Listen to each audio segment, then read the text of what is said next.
wow kayaknya jadi pendeta keren juga ya.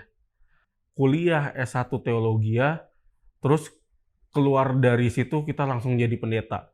Itu kebanyakan salah kaprah yang diketahui sama orang-orang. Perbuatan berteriak jauh lebih kencang daripada ketika kita berteriak. Bukan di dalam satu hari Minggu aja lu pelayanan, tapi dari Senin sampai Sabtunya lu kemana?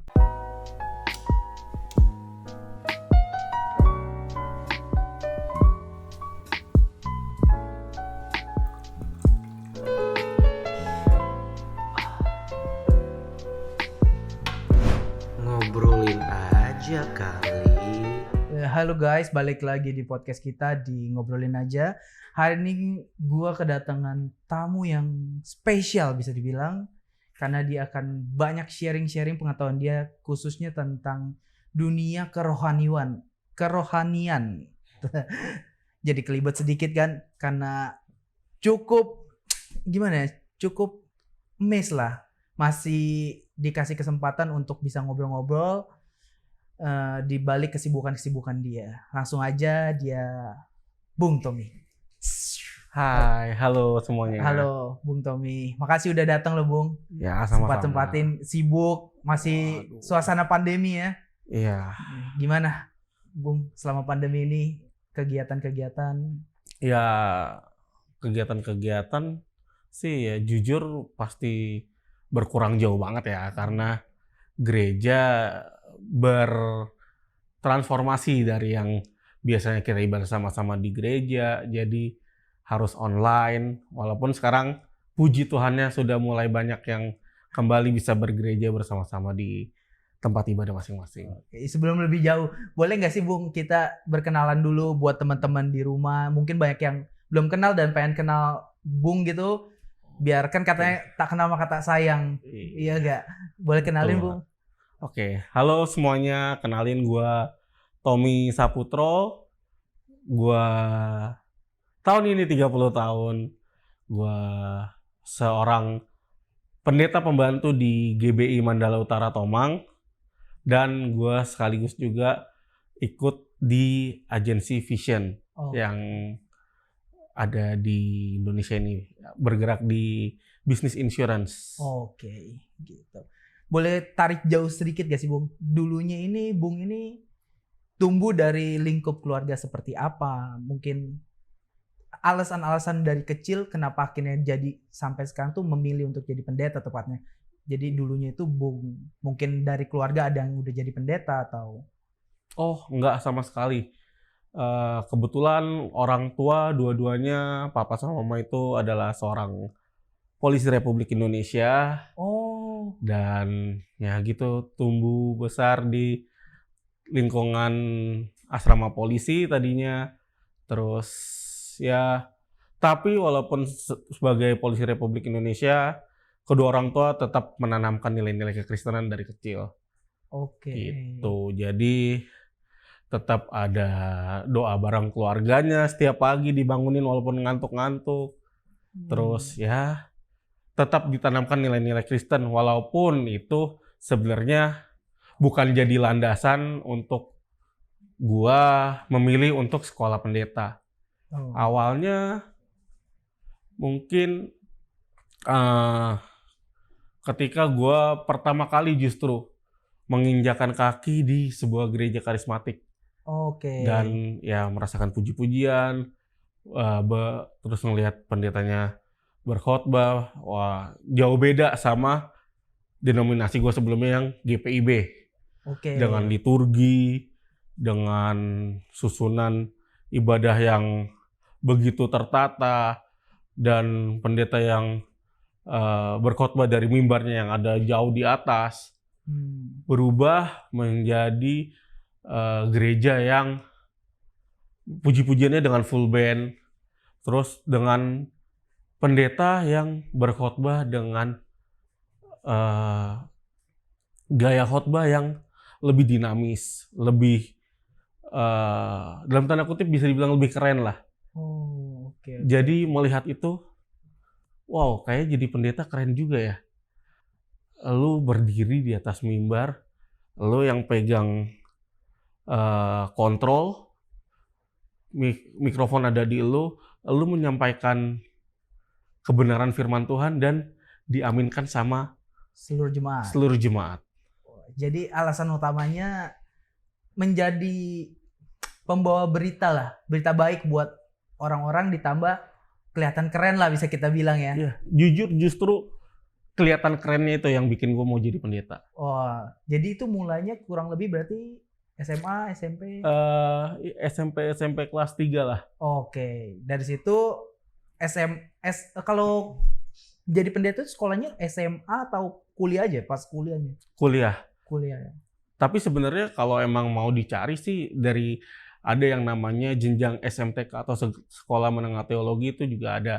Oh, Baru habis itu ke S1-nya. oh kayak satunya. Iya. Jadi kalau Bung lanjut di kuliahnya. Iya. Kalau ini apa ya nama bilangnya? Teologi ya? Iya, Oh gitu. jurusannya teologi ya. Di mana tuh Bung? Kalau gua berkuliah di STT Bethel Indonesia. Oh, Petamburan. Iya, Petamburan. Oke, banyak ya jebolan-jebolan pendeta-pendeta sekarang dari sana gitu. Ya, lumayan.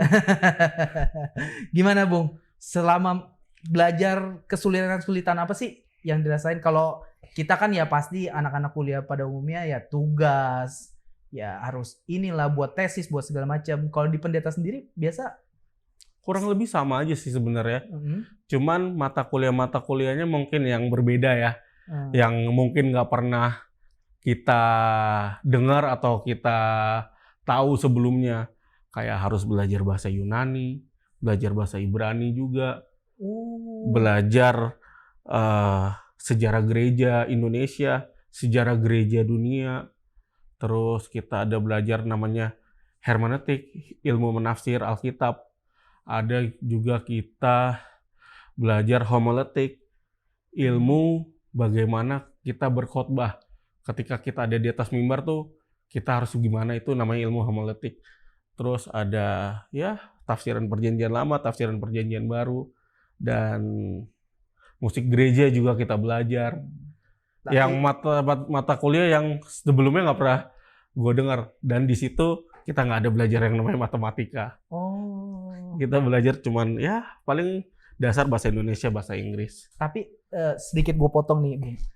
Kan banyak nih mungkin anak-anak muda atau banyaklah pendeta-pendeta yang sekolah teologi ya untuk menjadi pendeta gitu dalam kutip. Tapi banyak omongan nih, saking banyaknya pendeta tapi ada satu yang terlupakan.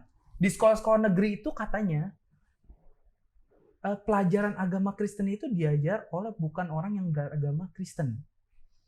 Jadi untuk pengambilan nilai sendiri bahkan bukan baca Alkitab, baca sesuatu yang lain lah. Apakah dalam sekolah teologi atau sekolah kependetaan ada jurusan tersendiri untuk pengajar agama Kristen gitu? Ada dong, ada banget. Tapi apakah cukup banyak itu yang masuk atau karena banyak ya? Justru kalau dilihat perbandingannya pas zaman gue ya, pas angkatan gue, itu jauh lebih banyak anak yang masuk jurusan pendidikan agama Kristen daripada jurusan teologinya. Oh mungkin tapi dia ngajarnya ke sekolah-sekolah swasta Kristen gitu kali ya? Rata-rata lebih banyak gitu. Iya, karena ada sedikit paling teman-teman gue yang gue tahu ngajar di sekolah-sekolah negeri. Negeri-negeri unggulan? Enggak juga, kayak paling ada yang di 47 gitu sih. Berarti kalau Bung sendiri alasan utamanya mau jadi pendeta menurutnya satu keren, dua menjadi ya bisa nyampein sesuatu dan didengerin banyak orang sih. Hasilnya apakah banyak didengerin banyak orang? Sampai saat ini sih mungkin kesempatannya belum ada. Semoga kedepannya bisa. Amin, kita amin. Semuanya pasti setuju. Kalau pendeta ini Bung Tommy akan mendapatkan jemaat-jemaat yang mendengarkan berita-berita baik khususnya ya. Amin. Ya kan dari Alkitab sendiri gitu. Nah, terus Bung Tommy, kalau untuk jadi pendeta itu ada syarat-syarat mutlaknya nggak sih? Atau semua orang bisa jadi pendeta atau ada syarat-syarat khusus gitu? Atau bisa nggak lulus juga jadi pendeta gitu? Waktu kita kuliah.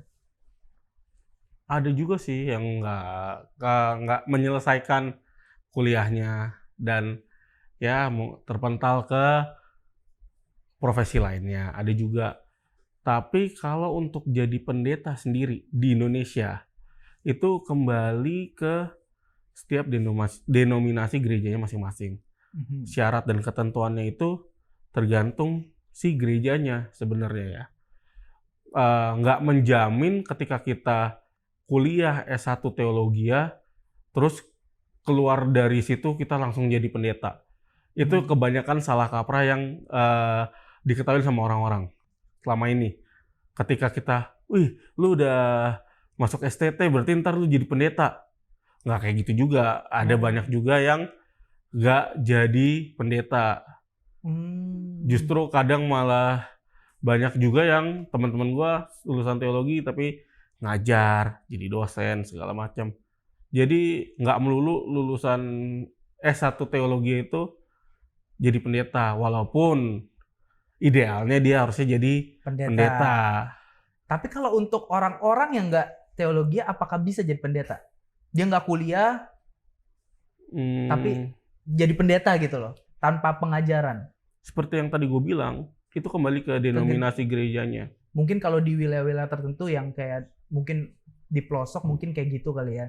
Seseorang ditunjuk sebagai pendeta karena dianggap lebih mengerti suatu ajaran agama itu sendiri gitu. Gitu. Ya berarti kurang lebih ya jadi pendeta itu ditentukan dari masing-masing gerejanya ya, berarti organisasi gerejanya tersebut. Kalau yang sejauh gua tahu sih, kalau di sistem di gereja gua GBI misalnya, itu tergantung dari gembalanya. Seperti gua, ketika gembala gua nunjuk gua untuk ikut diklat jabatan PDP, baru gue bisa ikut diklat dan dilantik jadi PDP. Gitu. Jadi selama gembalanya belum menyuruh kita, walaupun kita udah S1, S2, S3 teologi pun belum ditunjuk ya kita belum akan ada kesempatan untuk menjabat sebuah jabatan di gereja. Tapi apakah pasti dapat kesempatan itu?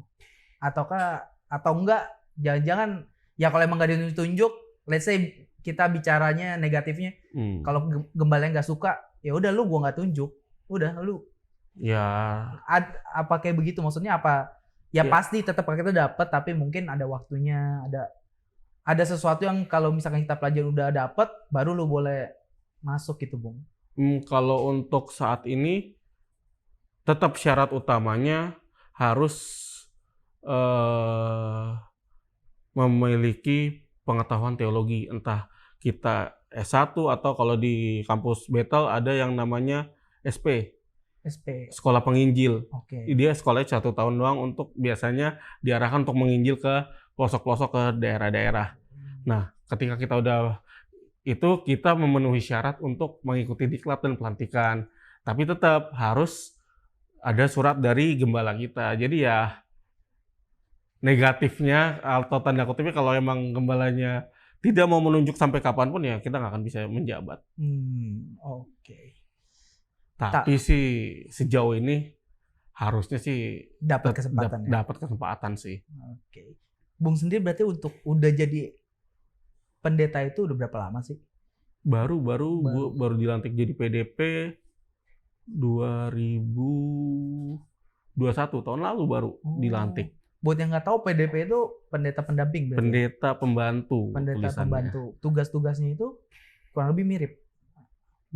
Kalau secara job desk kalau di gereja itu tetap ditentukan sama organisasi sih, nggak dilihat dari jabatannya. Tapi yang boleh kalau di GB yang boleh berkhotbah di atas mimbar ya minimal PDP, baru PDM, baru PDT, gitu jenjangnya. Kalau belum menjabat ya paling ya pelayanan organisasi atau ya pelayanan minggu paling jadi worship leader atau pemain musik atau segala macam. Sekali lagi ya cukup bersyukur lah Bung mau sharing sama kita nih. Tapi saya mau tanya sih Bung, dari sekian banyak agama nih Bung, kenapa sih pemilih Kristen? Di luar lingkup keluarga ya, maksudnya ada yang bilang itu kan agama ini antara turunan atau pilihan. Yes. Betul kan? Ya biasanya sih pertama waktu kita kecil emang kita agama pilihan, agama turunan. Jadi Ya. orang tua Buddhis atau orang tua Muslim, kita jadi Muslim. Tapi dengan kita udah dewasa kan kita bisa menentukan pilihan. Apakah agama Kristen ini adalah agama pilihan Bung? Dan kenapa memilih Kristen sebagai agama Bung yang Bung yakinin sih gitu? Sampai akhirnya memutuskan sampai sekarang malah lebih ke arah pendeta gitu.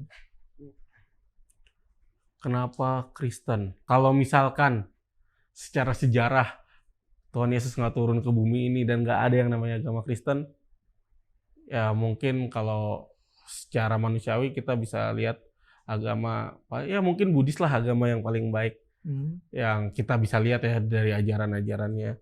Tetapi kekristenan itu berbeda. Kekristenan itu bukan cuman menuntut bagaimana kita berlaku baik sama orang lain, bagaimana kita hidup di dalam aturan-aturan agama. Tetapi kekristenan itu lebih menuntut bagaimana kita memiliki sistem kepercayaan yang benar kepada Tuhan. Itu yang membuat gue, oh ya ini agama yang membuat gue tepat. Selain bagaimana kita memiliki sistem kepercayaan yang benar, bagaimana kita berhubungan dengan Tuhan yang kita percaya, berbuat baik buat kita itu bukan karena kita ingin secara persuasif bikin Tuhan menyelamatkan kita. Dalam tanda kutip, kalau secara kasar mungkin Tuhan nggak butuh itu semua. Kalau menurut saya secara kasar ya. Oke. Tetapi justru karena kebaikan Tuhan, karena kasih karunia Tuhan, karena hubungan yang kita jalin sama Tuhan, membuat kita berbuat baik dengan secara sendirinya. Jadi perbuatan baik orang-orang Kristen yang benar tuh harusnya nggak dibuat-buat, bukan untuk menyenangkan orang lain, bukan untuk mendapat suatu timbal balik, tapi ya emang udah naturnya aja kita. Buat pemirsa gitu, definisi singkat Kristen menurut Bung dan hidup Bung gitu. Definisi Kristen. Secara singkat. Kristen itu adalah hubungan antara kita sama Tuhan dengan sistem kepercayaan yang benar kalau buat gua. Oke. Jadi kalau kita percayanya belum benar, kita sebenarnya nggak akan bisa mengenal Tuhan kita dengan benar. Tapi bukan berarti Kristen yang baik harus fanatik atau harus keras ya Bung ya? Bener? Enggak, justru enggak. Gitu. Karena kan makin kesini anak-anak muda zaman sekarang kan jadi mulai banyak yang salah mengartikan lah Kristen itu apa, maksudnya kehidupan kerohanian mereka yang baik itu seperti apa. Kalau menurut Bung sendiri gimana sih agar apalagi saya bukan siapa-siapa yang bisa menggiring teman-teman muda kita yang mungkin sesama agama Kristen tapi salah mengartikan agama itu sendiri. Dia janjinya lebih memilih untuk gue cari gereja yang musiknya enak, gue cari gereja, bukan cari Tuhannya dulu nih Bung. Menurut Bung sendiri gimana sih kayak gitu? Gimana cara orang-orang awam seperti kita, seperti saya khususnya, dan teman-teman yang ada di rumah untuk lebih meyakinkan kalau misalkan agama itu bukan karena lingkungannya, tapi agama itu antara lo, Tuhan, that's it gitu. Gimana menurut Bung? Kalau menurut gua, ya hidup seperti apa yang firman Tuhan bilang aja. Sebenarnya itu udah jauh lebih cukup, lebih dari cukup itu buat gua ya. Ya karena seperti yang quotes sering ada di sosial media, perbuatan berteriak jauh lebih kencang daripada ketika kita berteriak. Oke. Jadi ketika kita udah berbuat yang benar, harusnya orang bisa lihat, oh iya sebenarnya kayaknya kekristenan yang benar tuh nggak perlu teriak-teriak membela Tuhan ya, karena Tuhan sebenarnya kan nggak perlu dibela, dia udah maha segala-galanya. Iya. Jadi nggak perlu kita bela. Kalau kita mau ini hilang kita ya. Bukan kayak Thanos yang cuma setengah umat manusia tapi semuanya yang mungkin. Gitu. Nah, berarti selain agama itu kan ada lah namanya ya sarananya itu ya kita kalau kita bilang kayak gereja. Untuk gerejanya itu sendiri gimana sih, Bung? Definisi gereja itu apakah gereja harus megah atau jangan-jangan ya kita punya satu ruangan yaitu kita berkumpul sesama orang percaya itu udah disebut gereja gitu. untuk gereja sendiri gimana sih Bung? Karena kan sekarang bisa lihat tiap gereja masing-masing mau semakin mendominasi, makin bagus, makin mewah. Apakah memang itu yang mungkin bisa dibilang Tuhan inginkan? Iya nggak sih? Ya, itu balik sih ke definisi gereja itu buat tiap-tiap orang apa sih, buat si gembalanya apa sih, buat si hamba Tuhannya itu apa sih. Kalau buat gua belajarnya gua, harusnya definisi gereja itu ya masing-masing pribadinya. Dalam Kan arti dibilang tubuhmu adalah bait Allah di 1 Korintus 3 itu. Jadi ketika seorang secara pribadi berhubungan sama Tuhan, percaya dengan benar kepada Tuhannya, itu udah gereja harusnya. Tapi kegiatan gerejawi itulah yang harusnya lebih ke sini, lebih dilihat lagi gitu. Bukan sebenarnya apakah gereja harus megah, harus enggak. Sebenarnya kalau kita pun nggak punya tempat untuk beribadah pribadi atau enggak dalam lingkup kecil keluarga, ibadah keluarga kayak yang mungkin keluarga saya lakukan, duduk bersama, pujian penyembahan, berdoa, baca Alkitab segala macam. Itu juga udah termasuk ibadah, termasuk gereja harusnya ya. harusnya ya. Jadi Iya. ya lebih ke arah personal kita sama Tuhan aja, bukan karena kita mau ke suatu tempat atau berhubungan sama Tuhan, kita harus menuju satu tempat yang ya entah itu gedung, rumah ataupun apapun itu ya Bung berarti. Tapi kalau itu bisa ada, justru jauh lebih baik karena dengan berkumpul bersama, saling menguatkan, saling mengingatkan, sama-sama belajar. Tapi kan Bung tahu sendiri di negara kita ini, waduh, jumlah gereja itu kayaknya sangat-sangat minim dibanding jumlah tempat ibadah yang lain gitu maksudnya. Ya kayak perizinan kita dipersulit segala macam. Gimana kita mau bangun gedung Bung kalau misalkan ya sebelum kita bangun gedung yang tinggi aja kita mungkin udah ditolak dengan banyak alasan gitu.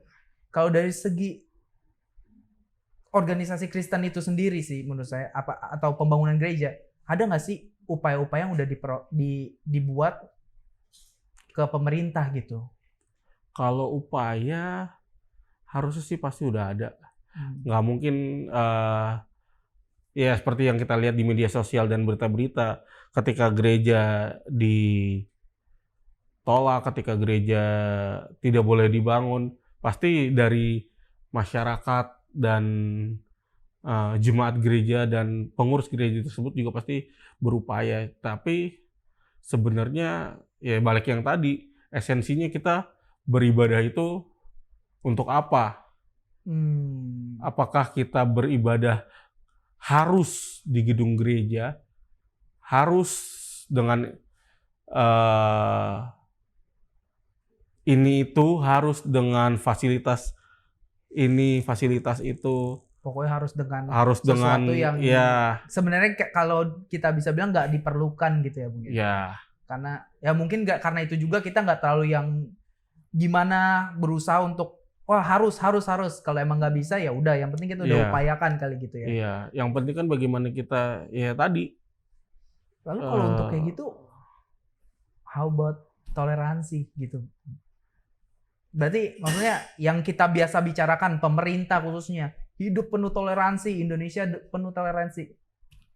Berarti masih sama aja dong dengan adanya pembedaan untuk membangun rumah ibadah, yang which is itu bukan hal yang buruk gitu kan. Kan kita di gereja nggak bikin bom mungkin, nggak bikin sesuatu yang buruk buat negara gitu. Gimana menurut Bung?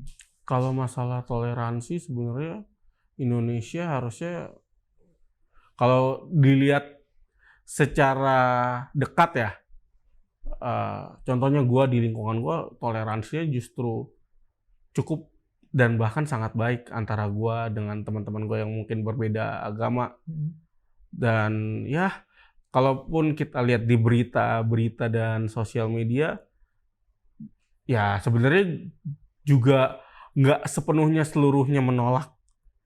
Hanya ada kaum-kaum tertentu, ada orang-orang tertentu yang entah bagaimana, mungkin mereka punya maksud atau pemikiran yang lain sehingga menurut mereka menutup atau menghalangi pembangunan gereja itu menurut mereka adalah kebenaran buat mereka, kan kita nggak bisa juga mengintervensi itu.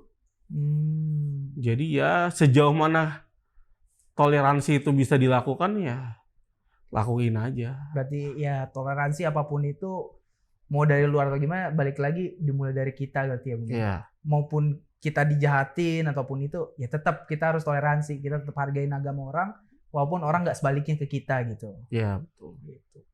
Tapi balik lagi nih Bung, yang saya mau tanya, kalau gereja itu sedikit dengan jumlah umat yang semakin banyak, let's say kita bilang, ada nggak sih siasat-siasat yang dilakukan gereja, misalkan dia akan terus ngebuat satu wilayah itu, oh ini, kalau di Katolik dibilangnya paroki ini, kalau Katolik ya bilangnya, kalau di Kristen itu dia seperti apa sih mendomisilikan suatu gereja itu, misalkan di lingkungan A harus ada atau ya bebas aja bangun sembarang gitu.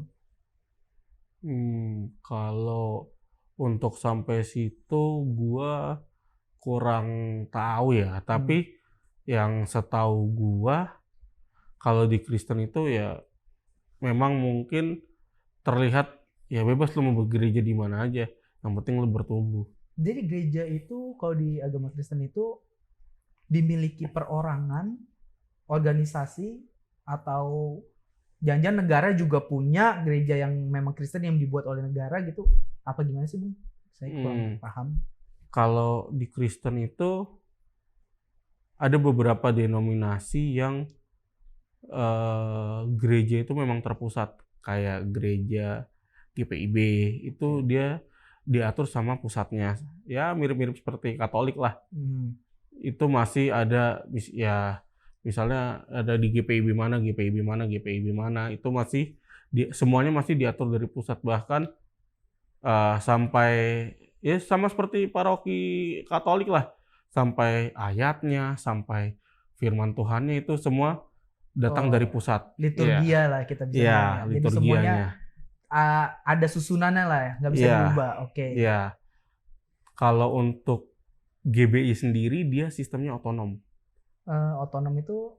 Jadi ya setiap gembala yang mengepalai gereja itu udah semua urusan gerejanya dia yang atur. Oh, oke. Jadi nggak terpusat lagi dari satu sinode untuk ya mungkin liturginya, mungkin lagu-lagunya. Kalau misalnya kayak GPIB dan Katolik kan sampai lagu-lagunya dipilihin kan hari Minggu itu, mau lu gereja di paroki mana, mau lu gereja di GPIB mana, pasti lagunya sama. Kalau yang ini dibebaskan memilih lagu yang otonom ini. Iya. Dibebaskan memilih semuanya, apakah dengan konteks yang lain juga, misalkan financial gereja? Ya, itu termasuk, itu otonom. Pembangunan semuanya? Oh, ya. Termasuk berarti ya? Termasuk. Bener-bener semua tanggung jawab dari gembalanya. Oh. Pusat itu hanya mengatur mungkin garis besarnya. Kalau GBI itu peraturannya ini. Gitu. Iya. Nah, bukannya dengan seperti itu, dengan hal-hal yang diperbolehkan mengatur sendiri, Bu, banyak anak-anak muda zaman sekarang yang ingin jadi pendeta karena mencari, ya bisa dibilang materi duniawi khususnya ya, gitu. Apa enggak kayak gitu? Karena kan sekarang yang dilihat anak-anak muda zaman sekarang apa sih? Satu, pendeta itu harus bisa bahasa Inggris kalau saya lihat. Dua, harus necis lah, dilihat enak, gitu. Ketiga ya jago nyanyi mungkin saya bilang. Ya rata-rata seperti itu. Jadi udah siklusnya anak-anak muda mau jadi pendeta saya lihat ya. Akhirnya wah gue harus jadi pendeta yang ke barat-baratan nih. Gue harus bisa khotbah pakai bahasa Inggris. Yang kita nggak tahu di negara kita apakah semua umat-umat Kristen ini udah ngerti bahasa Inggris. Kita juga bisa ngomong gitu kan. Apakah itu khotbah yang kena buat kita sebagai Saya sebagai orang awam nih, yang cuma mengikuti agamanya aja gitu loh. Kalau menurut gua ya jangan bohong lah. Mungkin bisa juga, ada benarnya juga. Mungkin ya kalau ya masalahnya bilang aja lah, panggilan untuk jadi pendeta buat orang-orang masing-masing itu kan beda-beda. Motivasinya beda-beda.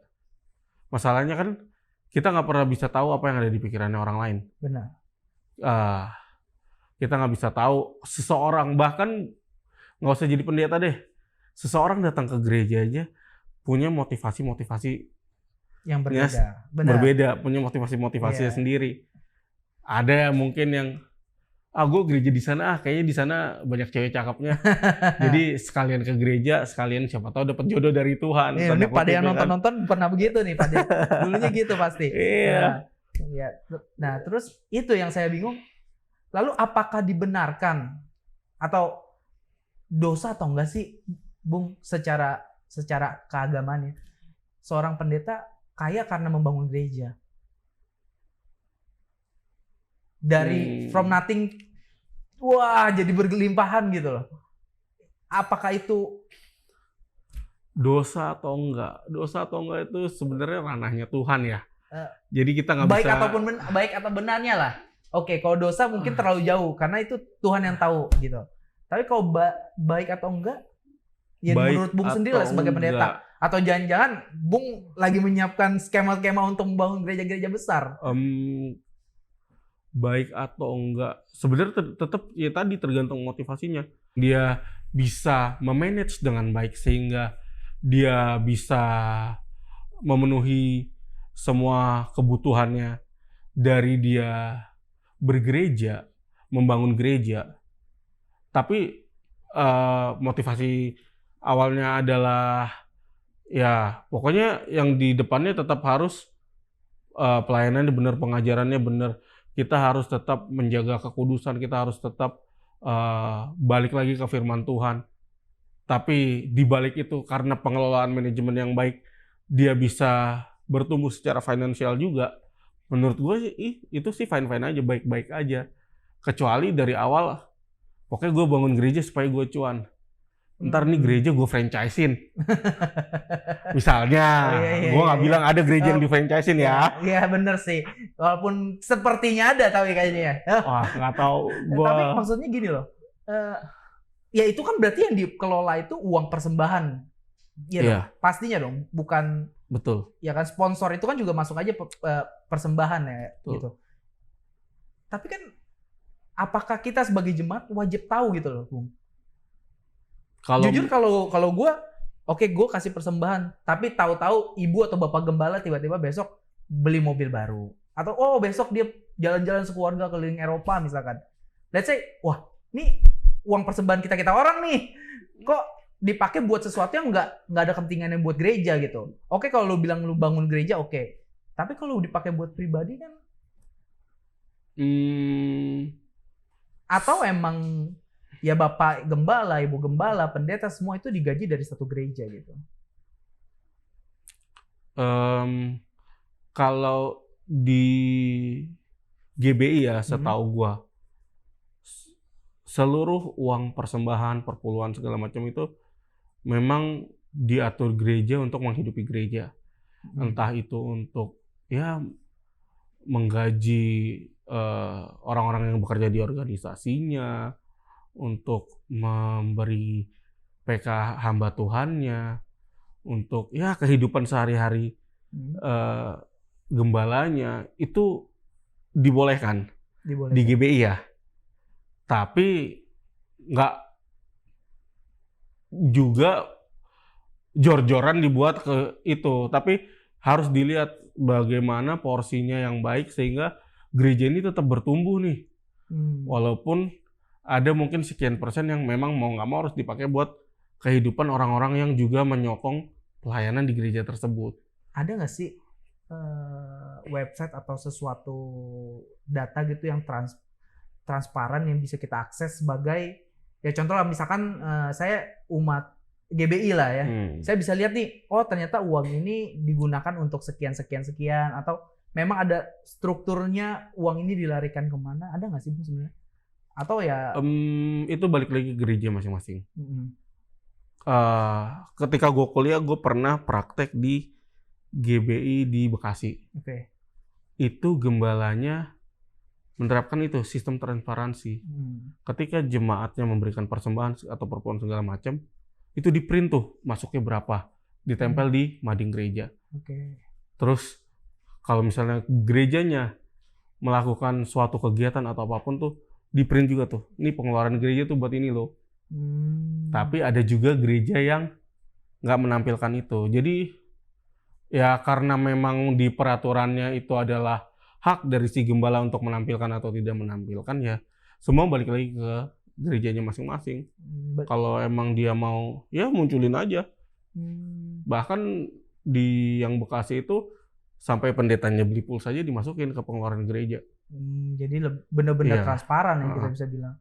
Nah, kayak untuk pelayanan sendiri lah, Bung. Kan banyak nih anak-anak muda sekarang yang main musik, pemain musik, WL atau apapun lah itu. Ya mungkin di gereja lain atau di gereja manapun saya kurang paham sih. Kalau di gereja saya karena emang semuanya pelayanan, nggak ada unsur mungkin bisa dibilang mencari uang lah. Apakah dengan yang kayak tadi Bung bilang, wah ya udah pelayan tetap kita dikasih uang konsumsi atau apa gitu, uang bensin lah kita bisa bilang. Apakah itu nggak menimbulkan jadi ya rasa anak muda ingin pelayanan itu jadi dibatasi dengan uang gitu maksud saya, Bung. Kenapa nggak ya udah yang mau pelayanan monggo gitu. Siapapun boleh melayani, nggak ada embel-embel lu harus ini, harus itu, harus itu. Karena kan banyak kerja yang sekarang malah jadinya pemain musiknya digaji tetap, maksudnya. Jadi orang bergantung banget sama kehidupan di gereja ini gitu loh. Jadi kalau dulu kayak Tuhan aja marah deh. Bait Allah dijadikan tempat mencari berjualan, mencari uang segala macam. Kalau ini apakah masuk di dalam situ gitu? Oke. Itu sebenarnya apa ya, kayak mungkin dua sisi mata uang ya. Oke. Sebenarnya baik, tapi itu bisa jadi motivasi yang salah. Makanya sebenarnya baik dikasih, ya mungkin kita menghargai apa yang udah dia kerjakan, ya ibarat kata ya uang bensin, bener lah uang bensin atau uang makan lah misalnya. Tapi tetap harus dikasih pemahaman yang benar dulu tentang pelayanan. Apa itu pelayanan Nah, untuk yang sendiri, benar? apa sih pelayanan yang benar itu apa sih? Gitu loh. Jadi kita yang muda nih paham, tahu pasti, dan kita melayani bukan karena embel-embel sesuatu gitu loh. Untuk itu kita harus samain dulu persepsi kita soal pelayanan ya. Nah, betul. Jadi pelayanan itu apa gitu loh. Apakah pelayanan itu cuman ketika lu di gereja, lu pimpin pujian, lu main musik, lu menyampaikan firman Tuhan, berkhotbah? Apakah cuman itu yang disebut pelayanan? Apakah cuma di lingkungan gereja lah, lingkupan kita doang gitu ya? Jadi ketika lu nggak ikut berpartisipasi di situ, wah lu belum pelayanan lu. Atau apakah pelayanan itu justru ketika kita ada di luar gereja? Nah, ketika kita hidup bermasyarakat, ketika kita bekerja sehari-hari, ketika kita hidup di dalam keluarga, menurut gue itu justru pelayanan yang sesungguhnya. Bukan di dalam satu hari Minggu aja lo pelayanan, tapi dari Senin sampai Sabtunya lo kemana? Ketika dari Senin sampai Sabtu lo bisa memuliakan Tuhan dengan hidup lo, dengan bagaimana lo menghidupi firman Tuhan, dan membuat orang lain memuliakan Tuhan, buat gue justru itu adalah pelayanan yang paling bagus. Tanpa lu harus berkontribusi di dalam gereja, tetapi membuat orang lain merasakan kasih Tuhan, merasakan damai sejahtera Tuhan melalui kehadiran lu, dan itulah yang dibilang jadi garam jadi terang, membuat orang memuliakan Tuhan. Di situ justru lu sedang melayani Tuhan buat gua. Bukan agama tertentu ya, Bung, berarti sekali lagi. Bukan. Jadi kita berdampak buat semua orang pastinya. Yes, betul. Nggak harus lihat, oh lu orang Kristen, lu sama-sama gua, oke gua baik sama lu. Enggak, semua orang bahkan orang yang jahat sama lu. Kata Tuhan kasihilah musuhmu kan? Oh iya. Nah, Maka itu Tuhan tebus dosa manusia, nggak iya. expect dia tulis terkecuali orang tertentu. Jadi bener-bener dia semua dosa Semua manusia. yang percaya makanya. Semua yang percaya. Iya. Oke. Karena ketika kita mempunyai pemahaman percaya yang benar sama Tuhan, pasti yang kita lakuin di hidup kita sesuai sama firman Tuhan. Harusnya sih. Nah, lagi ini nih, Bung, yang lagi viral lah, LGBT.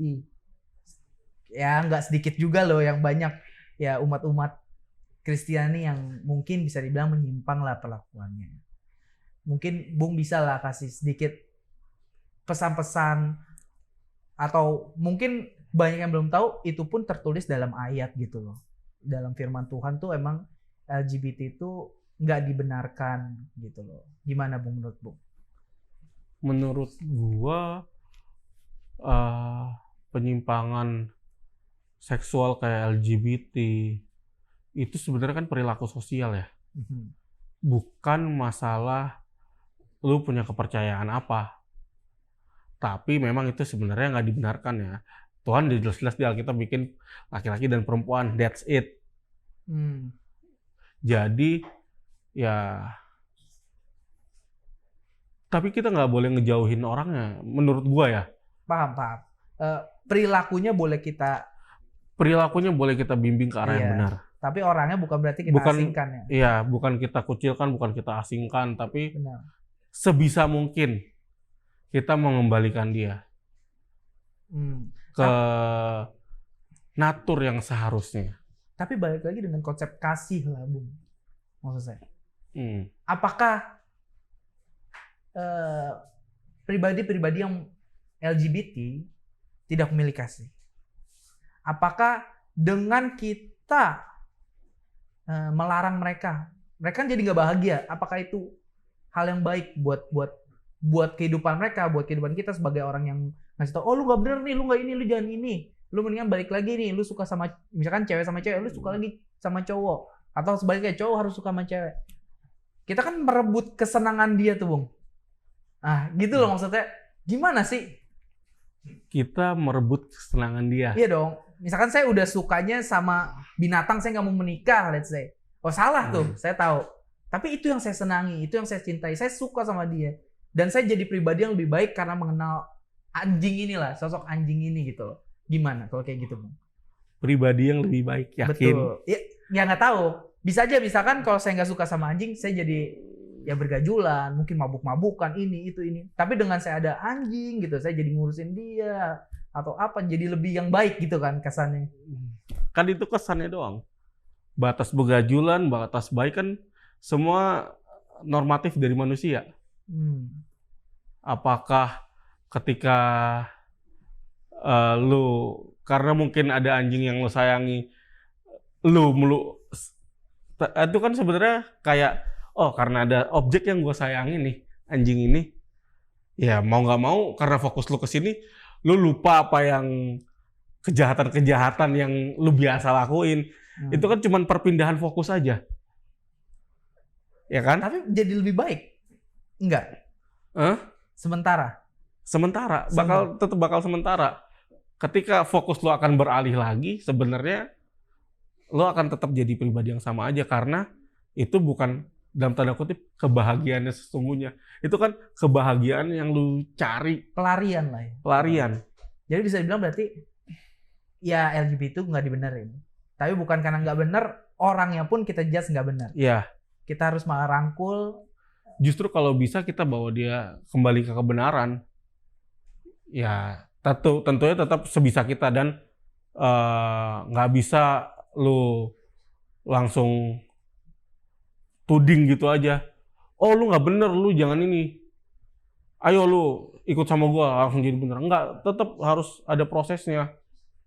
Tapi Bung pernah maksudnya mensosialisasikan ini, maksudnya ke anak-anak muda. Ini loh, jangan kayak gini loh. Karena kan kayaknya anak-anak muda zaman sekarang malah saking ikut perkembangan zaman mulai menganggap ya udahlah biarin. Mulai acuh nggak acuh. Padahal karena saya sendiri pernah kayak gitu, malah bingung ya Bung ya. Kita mau ngubah seseorang yang gimana ya? Mereka udah seperti itu, udah cinta. Mungkin mereka juga nggak milih untuk jadi LGBT. Tapi karena faktor lingkungan semuanya berubah misalkan. Dengan kita ambil tuh dia jadi stres. Jadi uring-uringan, jadi nggak baik. Bahkan jadi lupa Tuhan, nggak ke gereja. Kalau kayak gitu kan serba salah kalau jadi kita yang mau ngasih tahu. Kalau kayak gitu gimana? Apakah kita lebih baik membiarkan setelah tahu kayak gitu? Ya, Atau maksudnya tetap dirangkul, tapi seiring berjalannya waktu, ya seperti kata pepatah lah, batu yang keras ditetesin air tiap hari. Ya itu kan berarti dia seperti tadi yang lu bilang kan, awalnya mungkin nggak memilih jadi LGBT tapi karena lingkungan, ya udah tinggal dirubah dong lingkungannya. Lu bawa ke lingkungan yang benar. Dengan seiring berjalannya waktu ya sebenarnya pasti dia akan bisa juga punya pemahaman tentang kebenaran tersebut. Oke, berarti pokoknya intinya LGBT itu nggak benerin. Satu, yang kedua kita harus rangkul teman-teman LGBT. Ya kalau bisa bawa dia balik ke jalan yang benar gitu. Ya. Lagi benci nih, perilakunya, jangan benci orangnya. pasti. Itu ingat ya semua yang di rumah ya. Ingat LGBT bukan benci orangnya, benci perilakunya. Tarik lagi, rangkul, bawa kembali ke jalan yang benar. Nah, lagi-lagi nih, saya punya pertanyaan lagi, Bung. Anak-anak muda pasti juga bertanya. Merokok, minum minuman alkohol, dan pastinya tato. Dilarang gak sih sama agama Kristen? Nah, ini yang cukup Karena saya tatoan nih, Bung. Saya tatoan. Jadi saya agak bingung. Ini yang cukup apa ya? Menjadi polemik ya selama ini ya. Dilarang nggak sih ngerokok itu? Dilarang nggak sih minum-minuman beralkohol itu? Dilarang nggak sih? Sebenarnya bukan masalah dilarang atau enggak. Di Alkitab kan juga dibilang bukan apa yang masuk yang menajiskan kamu, tapi apa yang keluar dari dalam tubuhmu. Apa yang keluar dari perkataanmu, apa yang jadi perilakumu itu yang sebenarnya. Cuman apakah itu berguna atau enggak? Maksudnya berguna atau enggak? Berguna buat tubuh atau enggak? Merokok, minum minuman alkohol, minum minuman keras, berguna atau enggak? Bisakah dengan kita melakukan itu, kita membuat orang lain memuliakan Tuhan? Bisakah kita dengan melakukan itu, kita tetap menjadi pribadi yang menyenangkan hati Tuhan? Bukan agak berat nih ya. Bukan dengan terus lu merokok, terus lu minum minuman keras, lu langsung saat itu juga lu berdosa. Ya berdosa sih memang, karena itu dilarang di Alkitab ya kan. Itu sebenarnya nggak berguna buat tubuh, nggak berguna buat kehidupan kita. Karena dalam tanda kutip sebenarnya itu kan cuman kesenangan-kesenangan dicari sama manusia ya kan. Jadi menurut gua ya kalau emang sesuatu yang masuk nggak berguna nggak perlu dilakuin. Iya betul. Ya. Tapi kalau udah terlanjur, misalnya kayak bro nih udah terlanjur ditato, apakah dengan lu ditato itu akan membuat lu pribadi yang salah di mata Tuhan? Lu udah terlanjur nih ditato, terus karena gua mau menyenangkan Tuhan, gua hapuslah tato gua. Kan itu bukan esensinya. Karena kan ada tuh firman Tuhan yang bilang janganlah kamu mentato lah ibaratnya dengan gambar-gambar dewa segala macam. Ya itulah di Alkitab. Yeah. Tapi bukannya, sedangkan di Alkitab pun ditulis gitu, Bung. Apapun yang membuat imanmu jadi lebih percaya sama dia, lakukan.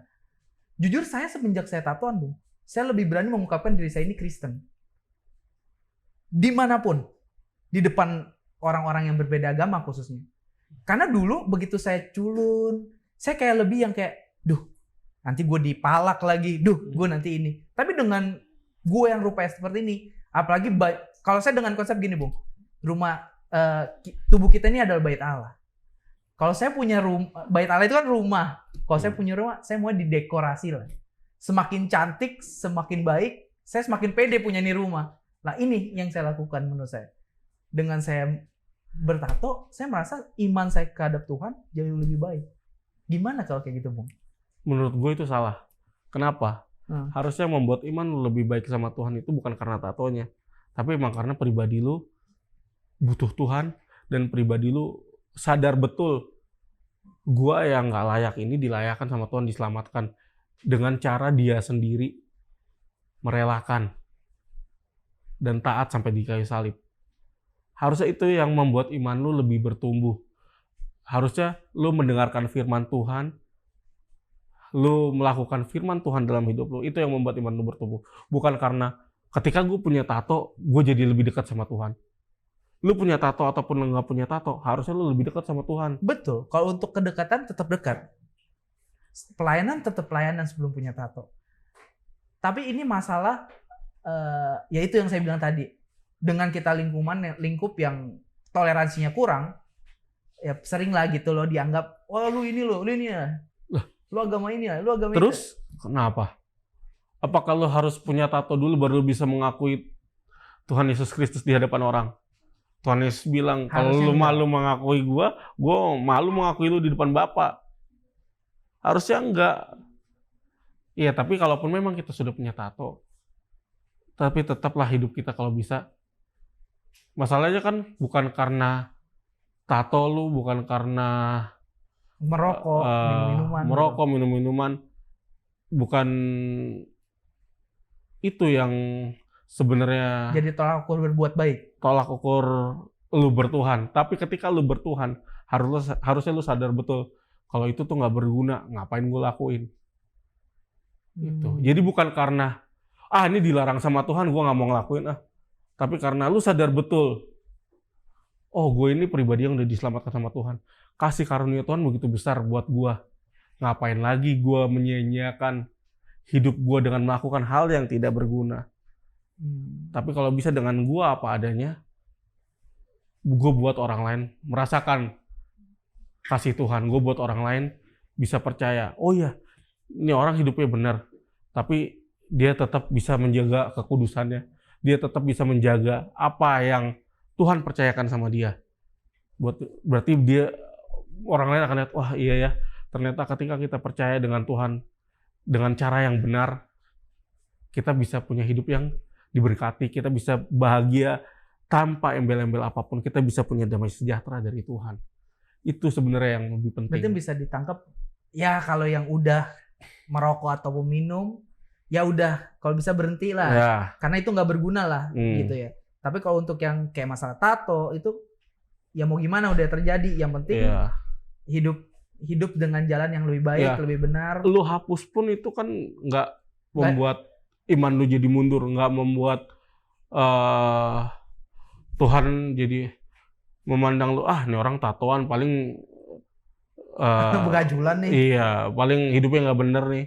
Bukan itu. Ketika lu punya kepercayaan yang benar sama Tuhan, lu merasakan kasih Tuhan benar-benar dalam hidup lu pasti akan memancarkan kasih Tuhan, entah lu bertato ataupun enggak. Jadi salah loh teman-teman kalau buat yang bilang karena tato ini gue jadi lebih berani ngungkapin agama gue apa, itu salah. Itu bukan pembenaran. Gue pun salah selama ini, dan ya satu-satunya cara kita untuk orang-orang yang udah bertato pastinya berbuat yang lebih baik. Kita menyembah, pelayanan segala macam jauh lebih baik sesuai dengan ajarannya ya. Jangan malah tato lagi yang banyak biar makin berani katanya gitu ya. Gitu. Dengan dalih yang tadi gue bilang, kata Alkitab kan bukan apa yang masuk, bukan apa yang itu yang menajiskan. Terus lu jadi dengan seenaknya merasa sudah diselamatkan, dan ya gue bebas dong, gue ngapain aja. Ada pembenarannya lah, cari pembenarannya ya Bung ya. Iya. Tapi lebih mikir sendiri sih bisa dibilang ya. Apakah itu baik buat tubuh lu atau enggak gitu. Karena mungkin ya di lain itu kan buat kesehatan segala macamnya. Tapi sekali lagi nih Bung, pesen-pesen dong buat teman-teman yang khususnya anak-anak muda yang zaman sekarang nih.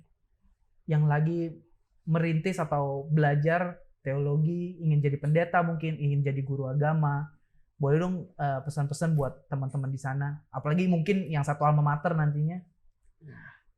Buat teman-teman di sana, siapapun kalian yang mau melayani Tuhan dengan cara menjadi pendeta atau apapun itu, atau guru agama, atau menjadi misionaris pun sekalipun, pesan gue cuma satu, punya motivasi yang benar.